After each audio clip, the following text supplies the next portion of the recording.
ગટરના ગંદા પાણીને રિસાયકલિંગ કરીને આપણે ફાર્મમાં કેવી રીતે વાપરી શકીએ, તો મારી પાછળ જે દેખાય છે તે અમારે વેસ્ટ પાણીમાંથી રિસાયકલિંગ કરીને અમારા ફાર્મમાં કેવી રીતે વાપરીએ છીએ એનો આખો પ્રોજેક્ટ બનાવ્યો છે. તો હું ચાલો તમને બતાવવા લાગુ.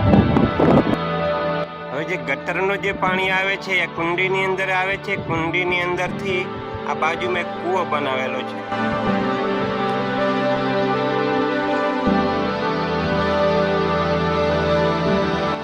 આ કૂવાની અંદર એક બધું પાણી જમા થાય છે અને એની અંદરથી મોટરથી પાણી અહીં ઉપર ચડાવવામાં આવે છે.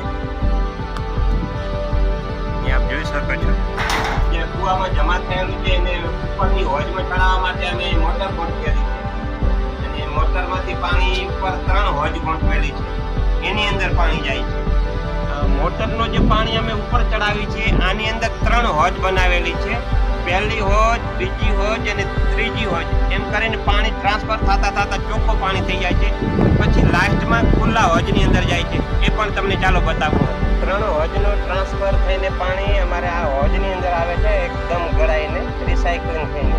તમે જોઈ શકો છો આ મોટો હોજ છે, એની અંદર પાણી બધું જમા થાય છે અને પાછળ પણ જોઈ શકો છો આ 3 ટાંકા જે બનાવેલા છે. ફિલ્ટર થયેલું પાણી જે છે ગટરનું ગંદુ પાણી, એમાંથી પછી અમે અહીંયા સામે જોઈ શકો છો મોટર ગોઠવેલી છે અને આ મોટરની અંદરથી અમે પછી જ્યારે ચાલુ કરીએ છીએ લાઇટથી, ત્યારે પછી અમારા ફાર્મની અંદર અમે ટપક પદ્ધતિઓ ગોઠવેલી છે અને એની અંદર પાણી જાય છે. એટલે આખા ગટરના રિસાયકલિંગ કરીને અહીંયા આવતા એકદમ ચોખ્ખું અને સેન્દ્રિય પાણી બનીને અહીંયા આવે છે. મોટર ચાલુ કર્યા પછી જે ગંદુ પાણી છે એની અંદરથી અમે આખા ખેતરમાં લાઈનો નાખેલી છે. લાઈન નાખી અને એમાંથી આખા ફળફળાદીના લગભગ અમે 300-350 નારિયેળના ઝાડ છે અને 200-250 ફળફળાદીના ઝાડ છે.